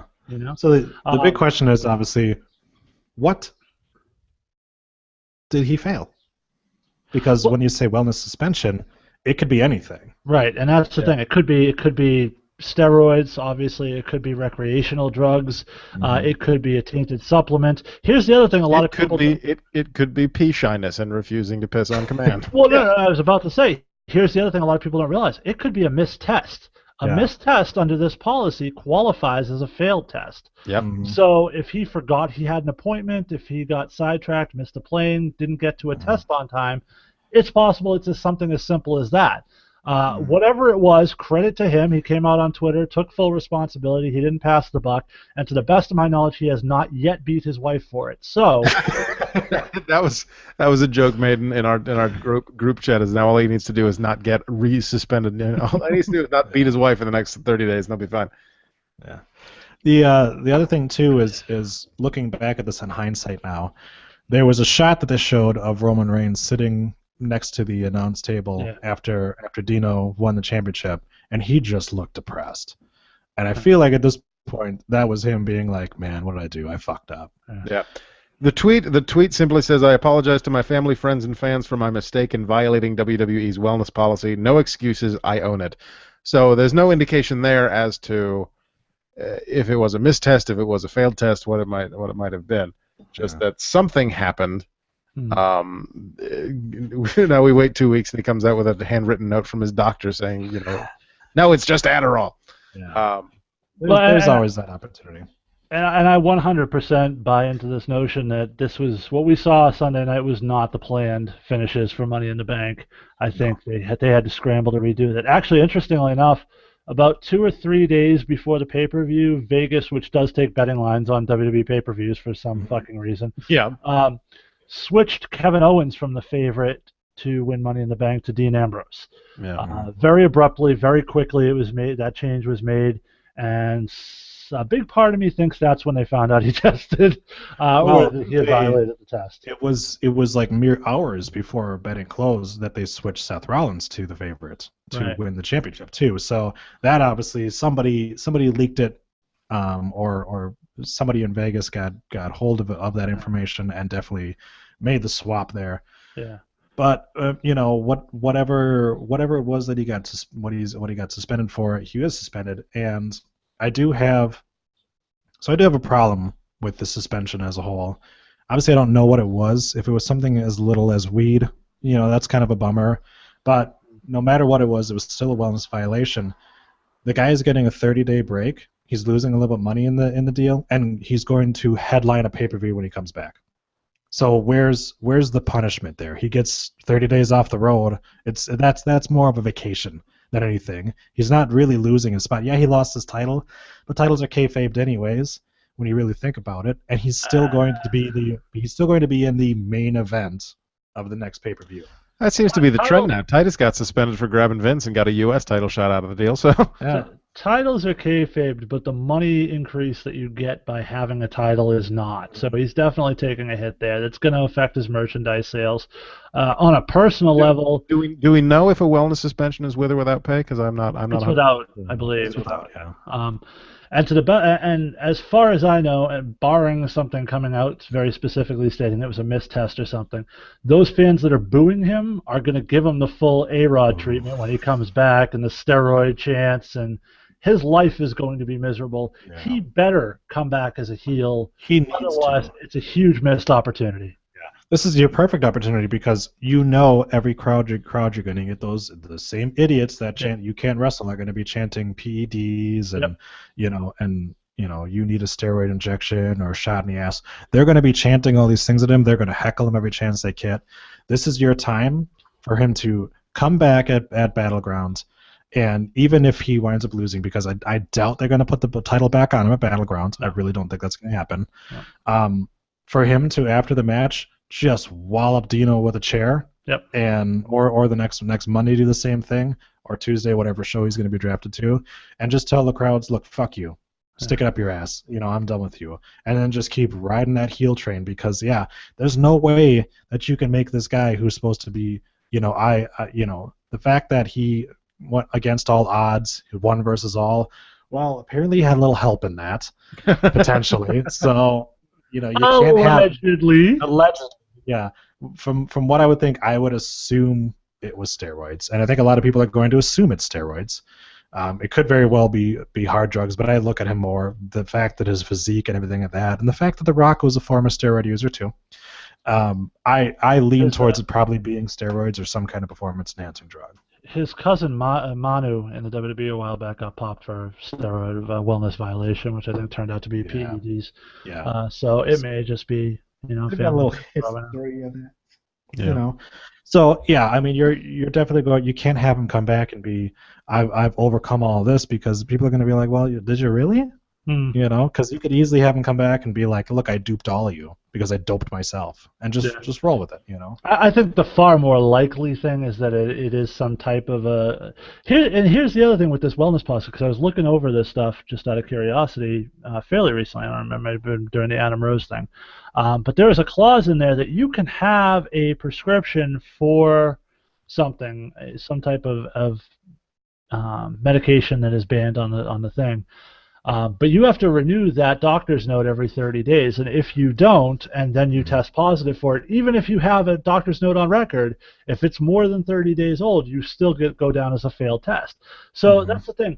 This policy is so wide-ranging that I think people are going to instantly assume it was steroids because they look at the guy's size and his physique, but it's entirely possible it's something completely benign. And that's that's always been the stereotype about professional wrestling, anyways. So I mean, I don't want to call it. It's a lowest common denominator thing, is what it is. It's everybody goes, oh, you failed. Oh, you're a dope. You're a Well, and people hate him as it is, and they want another reason to hate him. I mean, if AJ tested positive, I don't think that would necessarily be the same. Right. No. Well, see, and again, it's a catch-22, because if it wasn't steroids and WWE comes out and says that it wasn't, and says what it actually is, it could potentially be worse than steroids. Possible. And if they don't say anything, like I think that they're going to do, everyone's just going to assume that it's steroids anyway. So like I said, if it came out like it was a missed test, I feel like they would say he missed a test, because then they're still able to save a lot of face, and just be. But then again, catch-22, you have a lot of people going, what the fuck, you're going to suspend a guy for 30 days for missing a test? You know, well, they suspended the guy for touching Vince. yeah. Or they but do, the or WWE they do can't that, do or they this do that, and then you get a situation where like, oh well, they announced why Roman Reigns got suspended, but they didn't announce why X wrestler got suspended. So what X wrestler must have been so much worse. Yeah, actually, they're not allowed to announce it. Yeah, I figured it was something like that, anyways. Unless, and in some cases, the talent to clear their name will sign off on announcing it, but they can't say. Or in some cases, they'll just do it themselves. Right. Yeah, and get fired. but that requested his release. Yeah. But that's the problem though. Like I said, it's a catch-22. They can't win in this situation. It's a shitty situation for WWE that Roman Reigns put him in. It's a shitty situation for Roman Reigns that he may have put himself in as well. Most likely put himself in and seems to be owning up to it. But at this point, I don't foresee him being the WWE champion again until maybe next year. You know, look at how long it took Orton after his problems for him to kind of get back. I don't think we're done with Roman Reigns. I think this does hurt him a little bit, but if they book it right, which they haven't been so far, if they book it right, they could potentially have him be in the mid card, still be in people's minds, still be a force that could be brought up to the main event once everything kind of cools off, because eventually it will. People will go and find something new to hate. Either they'll start turning on Dean Ambrose, or they'll continue to hate John Cena, or whoever else they're going to try to throw down. Maybe Apollo Crews. Who knows? Or future champion Baron Corbin and his weird messed up stomach. You know, there's plenty of things that we're just going to fixate on after the fact. So I think this might be the best thing for Roman Reigns in the long run, honestly, is that this did happen, because now it gets him out of the spotlight a little bit after we're done with the Battleground thing. I don't foresee him main eventing SummerSlam. That's for sure. But we'll see what happens, because they could easily turn around and be like, no, we're gonna keep trucking on with it. We're gonna keep him in the main event. We're gonna keep him chasing the title, and we're gonna put the title back on him at SummerSlam. Who knows? It's the WWE. And you got to remember that these suspensions don't fall off at any point. One suspension is always one suspension. Two suspensions is always two suspensions, and three suspensions is always immediate termination. Well, that's what happened with Connor. Well, go ahead, sir. Yeah. Connor was fired in between his two suspensions and got 60 days because he had one previous 30-day suspension. So, you know, it doesn't go away, even if you change your name to something stupid. Although I will say this, Carlito had his contract terminated for a wellness violation, and he's on that list of people they supposedly have contacted. I don't know if you guys saw, circulating this week was a list of everybody that's been popped for a wellness violation since the policy went in place. I didn't see that. I mean, I can run through the list quick if anyone's interested. Sure. Yeah, go ahead. All right, so it's in alphabetical order, not order of appearance. So Adam Rose, Alpha NOI Jr., which is Manu, who I talked about earlier. Yeah. Andy Levine, who was a kid who won the Stone Cold Year of Tough Enough. Yeah. Never got a break. Balls Mahoney, who's dead. Booker T twice. I knew once. I didn't know about the second one, but I feel like half of this list is going to be so-and-so who's now dead. Carlito had his contract terminated. It's the only terms of his suspension. Charlie Haas, 30 days. Chavo, 30, then 60. Chris K, who must be a developmental guy, I don't remember, 30, then 60. Chris Masters, 2, 130, 160. What? Darren Young, 30 days, which I didn't remember. Yeah. It might have been from NXT. Derek For being gay. Derek Niekirk, I'm not familiar. 30 days. D.H. Smith, what was his name when he was in the New Heart Foundation? Harry Smith. Yes. 30 days. Dolph Ziggler, 30 days. Drew Hankinson, 30 days. Edge, 30 days. Evan Bourne, 30 days. Evan Bourne, 60 days. Funaki, 30. Shane Helms, 30. Heath Slater, 30. Hornswoggle, 30. And here's an interesting one, because you talked about how they don't go away. This is a guy they've talked about coming back. Jeff Hardy popped twice, so if he comes back and gets popped one more time, he's gone anyway. Jimmy Wang Yang. Which is likely to happen. John Morrison. Kid Cash, who I forgot was even there. Connor, 60, but we'll see him again later. Kurt Angle. Mike Chioda, the referee. Yeah, I knew there was a referee on there somewhere. I didn't remember which referee it was. That's got to be drugs. Mr. Kennedy. Neil Bisbiak, I don't know, familiar. Randy Orton twice, Rene Dupree twice, Rey Mysterio twice, Ricardo Rodriguez, Rob Van Dam. Only once. Once for Rob fucking Van Dam. But, okay. Roman Reigns now once. R-Truth once. Ryan O'Reilly, who was Connor. He was under Ryan O'Reilly at the time. That was his first one. Yeah, he went to Oz. Yep. Ryan Reeves, which is Ryback for those of you who don't know. Yep. Sin Cara, Snitsky, Test, Umaga twice, and William Regal twice. So if he gets popped again, can he still be a general manager? Well, William Regal is your definitive. That was not for steroids. That was for hard drugs, which he's now clean. Yeah. If at this point he relapses, he's probably going to die. So I think that they could very well terminate him after that. Did you see the picture of he posted of him and Tajiri at the Performance Center? Oh my God, I love that so much. That brought back amazing memories. Apparently, Tajiri is afraid of spam. I don't remember if that was a. I don't think it was that he was afraid of it. It's just that William Regal used to make fun of him for it because it's poor person food. Yeah. You mean like porn email? What? No. Monty Python. No. Pork product. See, I hesitate to call it meat, but there's a substance that you can buy in a can called spam, which I'm not sure how that and the spam emails became the same word, but yes. I'm picture sure that's was on Google somewhere. Yeah. Apparently the picture was William Regal with a can of spam in Tajiri's face going, Tajiri is afraid of spam. So I don't know what was going on there, but nice to see Tajiri back. Indeed. Even if it is going to be for just a little bit of time. I look forward to watching him wrestle and then lose in the first round of the Cruiserweight Classic. This Cruiserweight. Off on an aside, can anybody? I have this conversation with people a lot. They tell me how great a worker William Regal was and how he's this great heel. But I can't. I watched a bunch of them and I can't remember a single great match I remember William Regal having.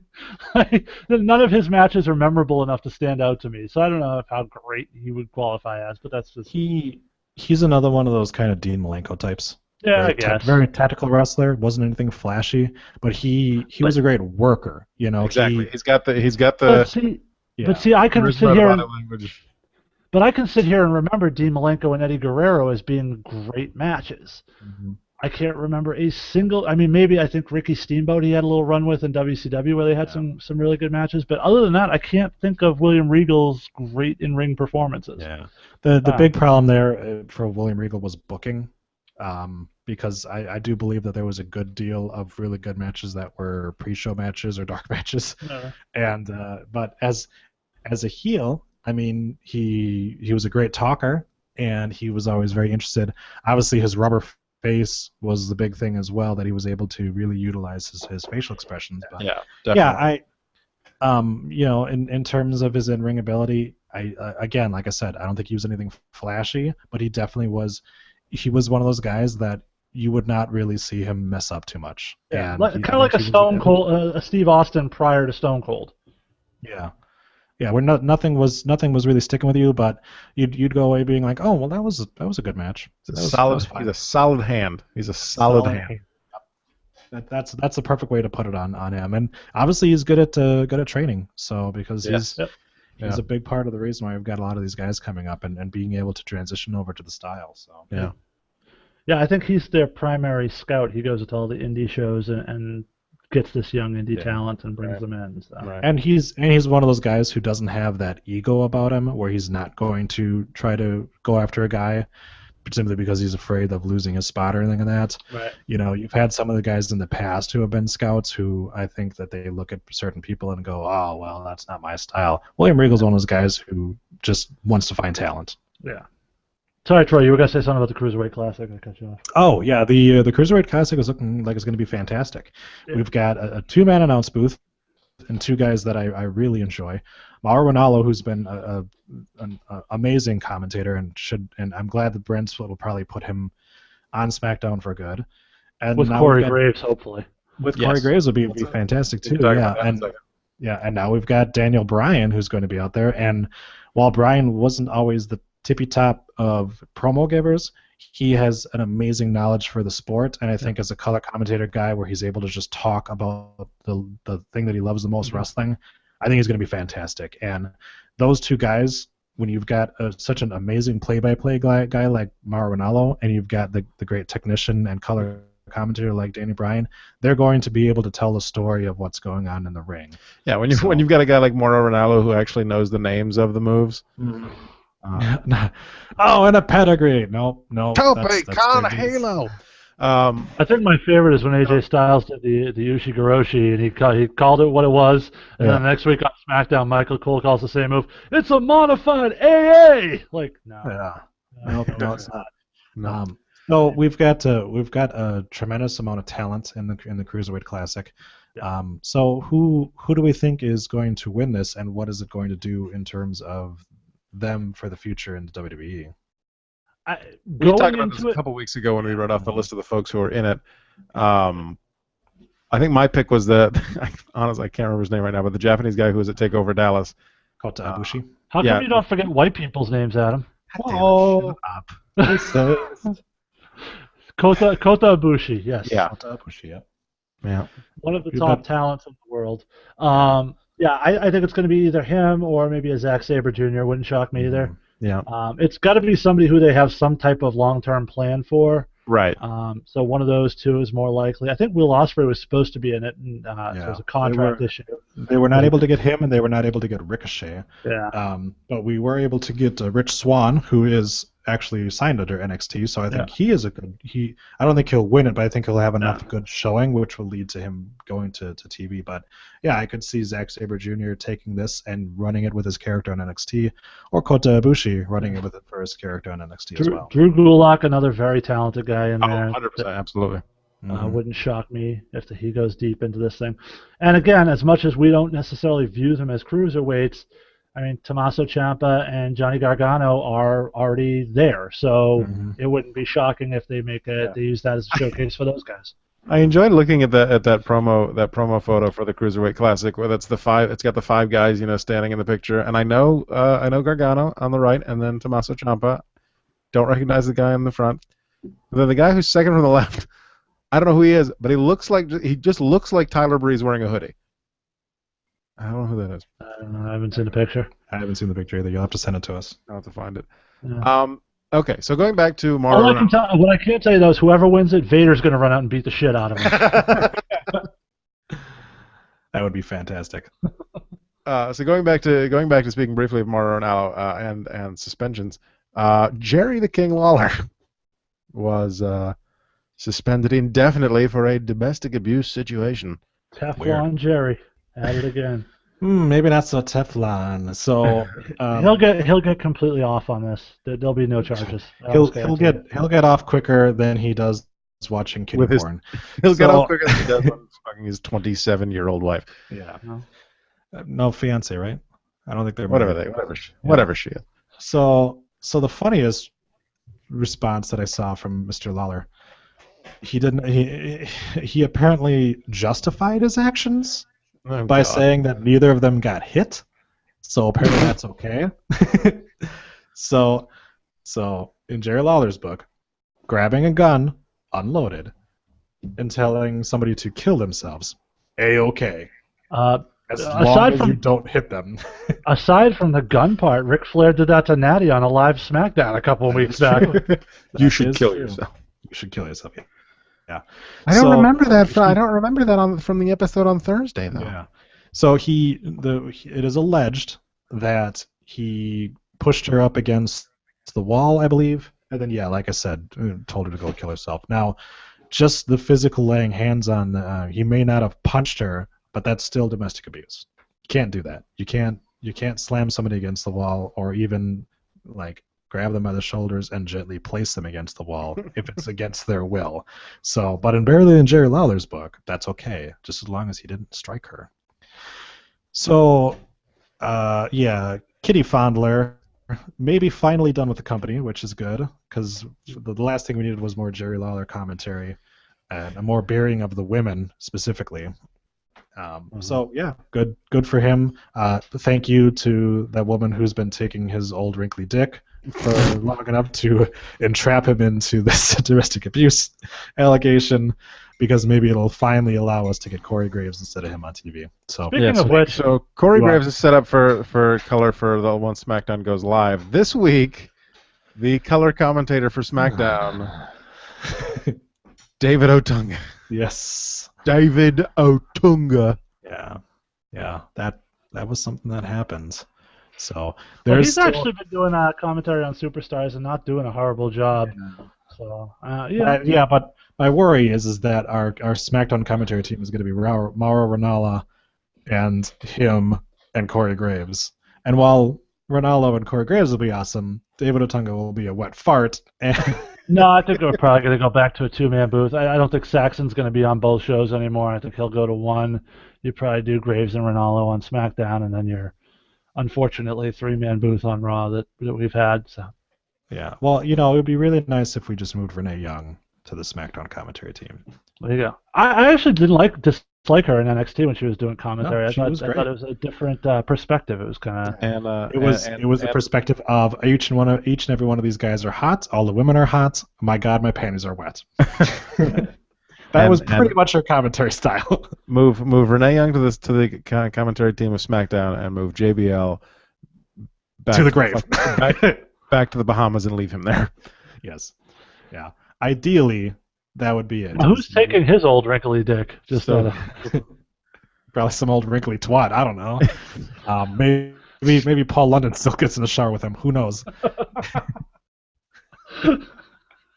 Actually, I heard a great story on that same Freddie Prinze Jr. podcast. I think it was. I was talking about earlier. I was going to end the show on the Paul London This joke. is a good- Go on. Sorry. This is a good No, but segue.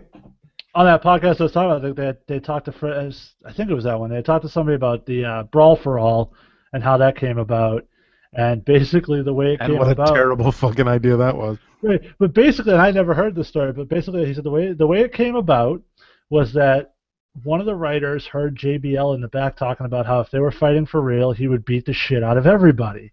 So the whole thing was constructed to be a rib, so somebody would knock JBL the fuck out. It turned out to be Bart Gunn. They thought it was going to be Steve Williams, Dr. Death, but it turned out being Bart Gunn that just knocked him on his ass. But yeah, so that if you ever wondered why they fucking did Tough Enough, the whole thing was a rib on JBL. Brawl for all. Brawl for all. Yes, sorry. Not as good a closing note as the Paul London joke, but we'll run with it. That does it for the rundown for this Wednesday, June 22nd, 2016. 304 days since the New Day won the WWE Tag Team Championship. New Day Falls. New Day Falls. Since it's gotten darker at Troy's house, that's more creepy, actually. I forgot to turn my light on because I didn't hear when I got in here.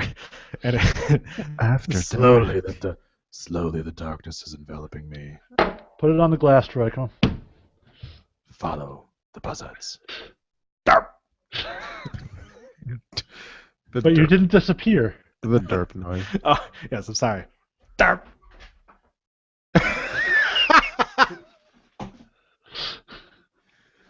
Oh, that's a YouTube classic instant right there. Durka Muhammad Jihad. Good. All right, that's a thing that happened. You've never seen Team America? No, I own it. Well, go watch that fucking thing. All the little terrorist puppets in there. That's all they say. The whole movie is Durka Muhammad Jihad the whole time. I'm here. He's gone. Anyway, you were saying For a free audiobook and a Pro 30-day Wrestling. free trial, go to audibletrial.com/rundown. Lucky Pro Wrestling presents Uprising at the Elks Lodge in Maynard, Massachusetts on Saturday, June 25th. Hey, that's this Saturday. Atlantic Pro Wrestling returns Sunday, July 31st for a free show during Newburyport Old Yankee Homecoming. And Liberty State's off for the summer, returning in October to the John McCarthy Elementary School in Peabody. Jason no longer has anything to plug.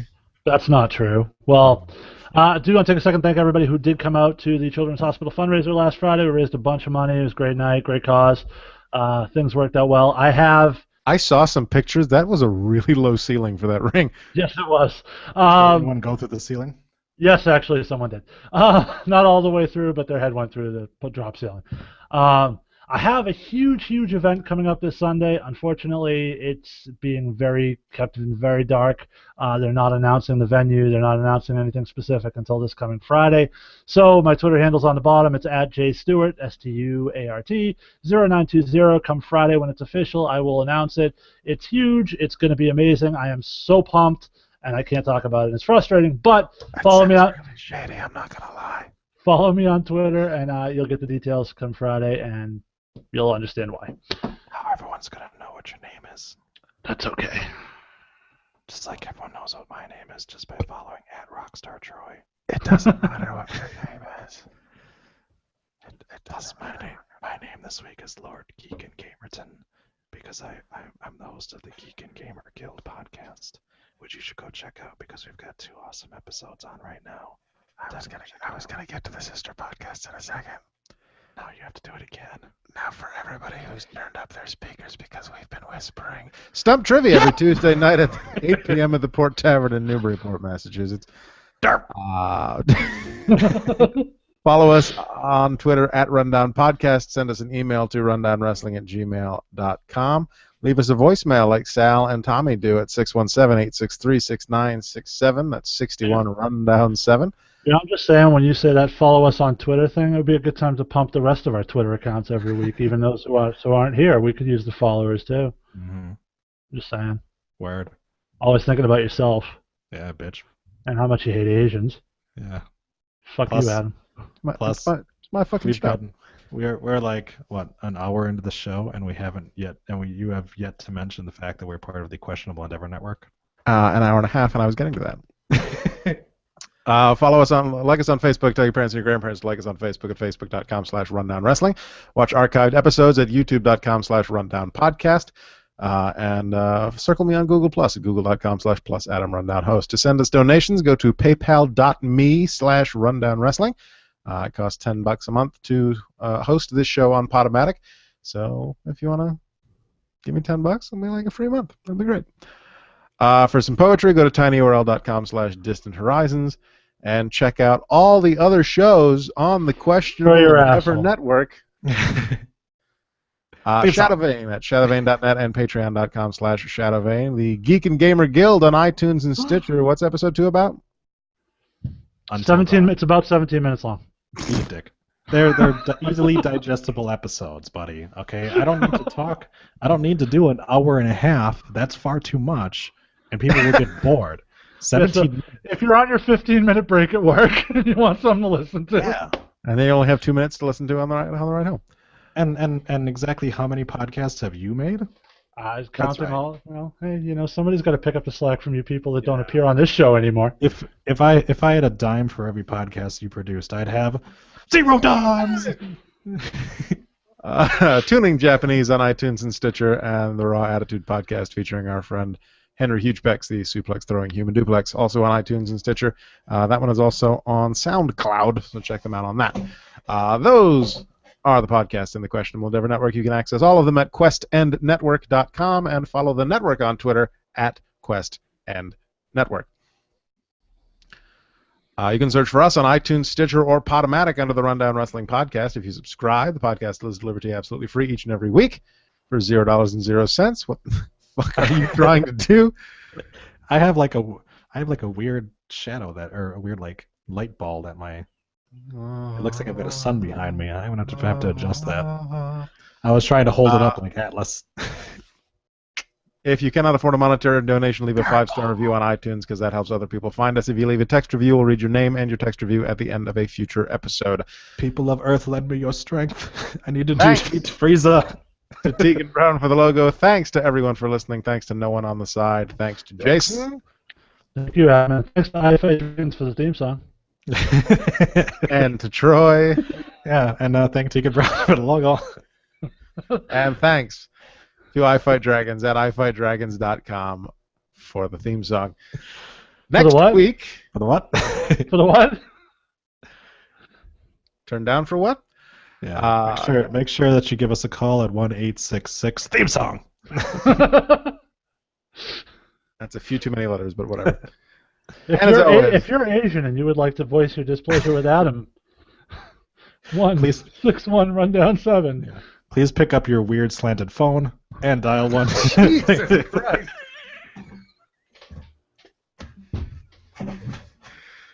All right, we lost everybody on that. So Jacob, good night and good luck.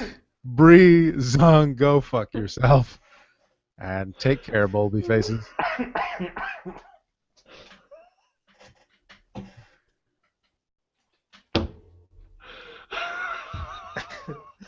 That's it. I've just got kicked off the show. I'm enjoying the fact that you made yourself cry with that one. Your weird slanty phone. Sweet. That might have to be the title of the episode. I'm not gonna lie. I'm not gonna lie. That's gonna make putting it together a lot easier because I won't have to listen for a title. It's Rundown episode 251. Your weird slanty phone. That's why you listen to the end of these episodes, folks. Oh man. Completely forgot what I was doing. That's why Daniel Bryan never picked Gail Kim. Oh. Couldn't get the right angle. On that note, it's time to read the Google Voice transcripts for our YouTube exclusive. Oh, come on, after the weird slanty phone, that's going to be a letdown no matter how funny it is. God damn it. I apologize What's up? to anyone listening. We don't have any viewers, you're fine. No, we don't have any viewers, so it doesn't matter. Don't do that. I didn't catch what you were doing. I'm trying to export my audio. I did this. He did that, yeah. Oh, you're making weird slanty eyes? No, look at his camera down there on the bottom. Hold on a second. Oh, lovely. There you go. I'd have to lift my entire computer up to do that, which you apparently are doing. What's up, rundown crazy couple of days in the world of the WWE, and first and foremost, I'd like to congratulate the new WWE World Heavyweight Champion, Team Ambrose, 1 year ago at the Money in the Bank pay-per-view, but that man's fell off a ladder with Seth Rollins, both clutching with everything, me, title, any chest, covenant, hold on to it. It's one sentence. Wow. Covenant. Good movie. What poetic justice him to cash in Money in the Bank the same night. He bought it on set, the newly crowned WWE Champion. I thought it was great short telling. I like being Ambrose has to go to be champion. And the only critique I have is that I wouldn't do the triple threat about round now who knows what they have plans for Summer Swim, but I feel like that's a SummerSlam me an event. Why you would do that a Battleground? I would have went with me be Dean versus Roman and Battleground that interferes you have a natural setup for the triple press, although I did like Ambrose kind of going out on top last night on Raw. You know, he gave the dirty deeds the Roman, and then he ran back in the rain, gave the dirty. He said he's looking strong. It's only been a day. But at least he's not. He's looking like a viable threat in that match. That's going to be able to maybe retain the title. I'd like to see Memphis State run, but then again, I have no idea how these guys wrap this trail. That's the other thing we seems to be gravitate towards is how does Battleground and SummerSlam all mixed in with the trap, and that should be interesting to see how it plays out. You know what was really interesting was Mr. Red Suit Blue Tide, John Laurinaitis. How did it get Laurinaitis? John Laurinaitis, because easier people lower help us all, like everybody's been saying. Next step is Bishop. Hardy had Teddy Long and Chandler Knight and everything to get bigger on the Vicky Guerrero. It got Vicky Guerrero, too. God, it's like that's the Retro GM Tour. I thought Money in the Bank was a good pay-per-view, especially after the first hour kind of drag, but it was for what it was. It was pretty good. And then Robinson, listen, Brad. I don't know why the Wires were going against the New Day, but I do like the fact that Xavier. It was all weirded out, by the way. I see where that goes. Least interested for them. Other than that, I'll talk to you guys next week. Hey, is your Skype working yet, or are we Let me log on to it. Gmailing this bitch Splink. through your weird slanty email? Royal Tom Wrestling Podcast. It is also quintessential stud muffin, top of the guys. I'm sitting here right now enjoying this great summer weather out here, and he's Boston. I got some Bud Light.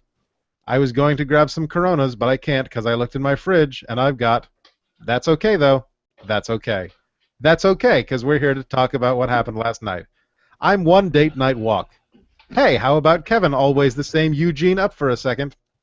I really thought he was going to Powerball him off the state. Oh, I nice. thought that when it been fucking crazy, right? But those guys, they need to keep this going until SummerSlip. I feel like they're blowing everything off of Battleground, but we'll see what happens between then. We'll see what happens between Room Set and Big Titus O'Neil. The some reason they want to make those to continue this year, because I probably got nothing else to eat for either of them, hey? How about the bar shot, Sasha Banks coming back to Monday Night Raw? Nobody knows where the fuck she's been for the past 3 months. Yes, I know she's been on Main Event Superstars, but that shit don't count, it's all matter. She's back now. She's back on Wrong. Or she's back in the title picture white at the pool or off. I know you know how it's does. He start these spots. He thought you stopped looking Cesaro who wasn't even on. Last night, and as far as the New Day goes for my boy Xavier Woods, if I'm wrong with him, he got all types of weed and out with a Y. It's a separate for Mona completely forgot his whole fucking stick. Can you imagine and see if they've Xavier Woods joined the Y family? Oh my God. Yep. He would be like Mark Briscoe. Jesus Christ. I'll talk to you guys next week. Did that just say he got all kinds of weed? Yes. He got all types of weed and out with a Y. It's a separate for Mona completely. There's your line for next week. He got all types of weed. With his weird slanty phone. Mm-hmm. God damn. Oh, Jesus. There will not be a rundown episode 252. That's it. We have to quit. Troy ruined it. That's right. I did. This is why we can't have nice things, Troy. I know. Are you trying to send me something on Skype? Not yet. It's still exporting. Oh, okay. Did you change anything since the last 2 weeks when it didn't fucking work? No, but we'll give it a shot. It's not going to fucking work. Because somebody's worked last week. Andy's worked. No, somebody's worked last week. Maybe not. Who the fuck knows? Whatever. Who cares? 251. Skype over 2. All right, no, it's there. And Skype. with that, Google Plus and YouTube. Bye-bye. I bid you a fond farewell. Bye-bye. Go fuck yourself. There's so many fucking ants in my house. Eat a dick.